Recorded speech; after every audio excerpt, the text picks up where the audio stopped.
नमस्कार, मी ज्योतिष फ्लेवरफुल किचनमध्ये तुम्हा सगळ्यांचं खूप खूप स्वागत। आज मी बनवते लहानपणी शाळेच्या बाहेर एका छोट्या दुकानामध्ये असे छोटे छोटे लाल कलरचे गुलाबजामुन मिळायचे ना, ते बनवणार आहे। रेसिपी एकदम सोपी आहे। तर इथे मी एक वाटी तांदूळ घेतला आहे, त्यासाठी 4 चमचे आपल्याला उडदाची डाळ घ्यायची आहे आणि हे दोन्ही आपल्याला स्वच्छ धुवून भिजत घालायचं आहे आणि इथे पाक करण्यासाठी 1 वाटी साखर घेतली आहे। तर डाळ आणि तांदूळ स्वच्छ धुवून मी 4 तास भिजवून घेतलेला आहे। आता आपल्याला हे मिक्सरच्या भांड्यामध्ये घालून थोडं घालून पाणी न घालता किंवा कमीत कमी पाणी घालून छान वाटून घ्यायचं आहे। तर पाणी घातल्यानंतर आपल्याला याचे गुलाबजामुन बनवता येणार नाहीत, त्यासाठी एकदम पाणी कमी घालायचं आणि शक्यतो पाणी न घालताच तुम्ही याला वाटण्याचा प्रयत्न करा।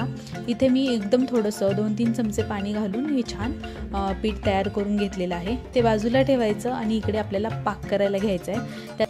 तर इथे कढईमध्ये 1 वाटी साखर घालायची आणि 1 वाटी साखरेसाठी 1 वाटीच आपल्याला पाणी घालायचं आहे आणि आपल्याला एक तारी पाक बनवून घ्यायचा आहे। तर इथे मी आपल्याला 10 ते 12 मिनिटं लागतील पाक बनवण्यासाठी। तर तुम्ही बघू शकता ह्याला उकळी येते, एकदा चेक करून बघूया। त्यासाठी थोडासा चमच्यावरती पाक घेतला आणि दोन्ही बोटांच्या मध्ये त्याला दाबून पाहिलं तर आपला 1 तारी पाक तयार झालेला आहे। तर गॅस बंद करायचा आणि पाकाचं कढई साईडला करून ठेवायची आणि तयार केलेलं आपलं पीठ आहे तर त्याच्यामध्ये मी लाल कलरचा फूड कलर घालते।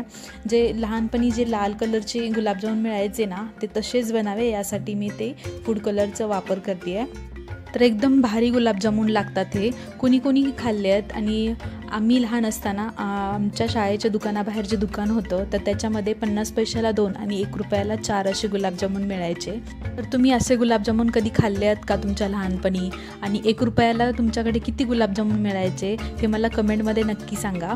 तर आपलं गुलाबजामुनसाठीचं पीठ तयार झालेलं आहे। तर त्याच्यामध्ये 1 चमचा बेकिंग पावडर घालायची आणि बेकिंग पावडर घातल्यानंतर आपल्याला एकदम ह्याला छान मस्त फेटून घ्यायचं आहे।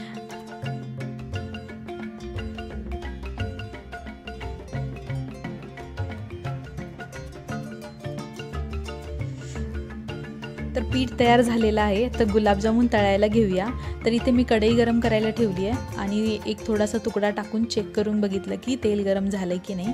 त्यानंतर एकदम छोटे छोटे आपण भजी सोडतो ना, अगदी तसं आपल्याला हे या पिठाचे गुलाबजामुन तेलामध्ये सोडून घ्यायचे आहेत। तर कढईमध्ये बसतील तेवढे तुम्ही सोडू शकता, जास्त वेळ लागत नाही तळायला आणि हे गुलाबजामुन पटकन बनवून तयार सुद्धा होतात आणि खूप दिवस टिकतात। तर गुलाबजामुन थंड झाल्यानंतर तुम्ही हवाबंद डब्यामध्ये ठेवले तर महिनाभर सुद्धा हे गुलाबजामुन टिकतात, काही होत नाही। तर मी इथे छोटे छोटे असे गुलाबजामुन कढईमध्ये सोडून घेतलेले आहेत। तर किती सुंदर दिसत आहेत, एकदम लाल भडक कलर आलेला आहे। तर हे आपल्याला गुलाबजामुन छान मस्त असे तळून घ्यायचे आहेत। तळायला जास्त वेळ लागत नाही, पण याला जास्त एकदम डार्क काळपट रंग येईपर्यंत असे तळून घ्यायचे नाहीत। लाल रंग आहे एवढा राहील इतपतच आपल्याला तळून घ्यायचे आहेत। गुलाबजामुन छान तळून झालेले आहेत। तर आपण हे काढून घेऊयात आणि हे गरम असतानाच कढईतून काढल्या लगेचच आपल्याला हे पाकामध्ये घालून घ्यायचे आहेत। तर पाकामध्ये घातल्यानंतर याला मिक्स करून घ्यायचं आणि दुसरी गुलाबजामुनची बॅच तळेपर्यंत याला पाकामध्ये असंच ठेवून द्यायचं आहे। त्याच्यामुळे गरम असताना जर पाकामध्ये टाकलं तर आपलं गुलाबजामुन पाक छान शोषून घेतील। ते पाकामध्ये मुरतायत तोपर्यंत आपण दुसरे गुलाबजामुन तळून घेऊयात।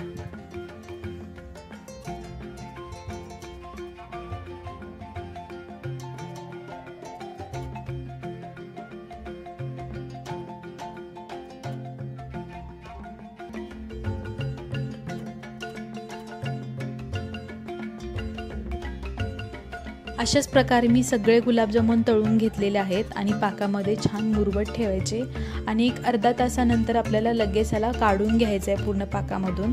तर आपले गुलाबजामुन तयार झालेले आहेत। वरून अशी थोडीशी साखर घालायची आणि आपले तयार झालेले आहेत लहानपणीच्या आठवणीतले छोटे छोटे असे लाल गुलाबजाम। तर हा व्हिडिओ तुम्हाला कसा वाटला ते नक्की सांगा। व्हिडिओला लाईक करा, शेअर करा आणि चॅनलला सबस्क्राईब करा।